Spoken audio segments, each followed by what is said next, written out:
तर कोकणच्या अर्थचक्राला वेग देणारा कोकणचा राजा हापूस आंबा निर्यातीच्या उंबरठ्यावर उभा आहे. मात्र मध्य पूर्वेमध्ये सुरू असलेल्या इस्रायल आणि इराण यांच्यातील युद्धामुळे समुद्रमार्गे होणाऱ्या वाहतुकीवर परिणाम होऊ लागलाय. बघूयात या संदर्भातला एक सविस्तर रिपोर्ट. फळांचा राजा अशी कोकणातील हापूस आंब्याची ओळख. पण आखाती देशांमधील युद्धाचा फटका हापूस आंबा उत्पादकांना बसण्याची शक्यता आहे.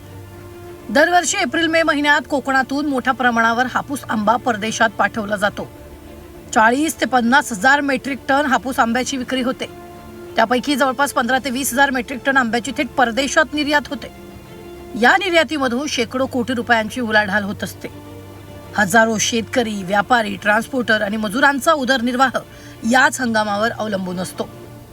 त्यामुळे हापूस आंबा हा केवळ फळ नसून कोकणाच्या अर्थचक्राचा आधार आहे. पण या युद्धामुळे सर्वांचीच आता चिंता वाढली आहे. हापूस हे लवकर पिकणारं फळ असल्यानं वेळेत बाजारात पोहोचणं अत्यंत महत्त्वाचं आहे. निर्यात प्रक्रियेत उशीर झाल्यास आंब्याचं नुकसान होण्याची शक्यता आहे. युद्धामुळे कंटेनर आणि शिपमेंटमध्ये उशीर झाल्यास मोठी अडचण होऊ शकते.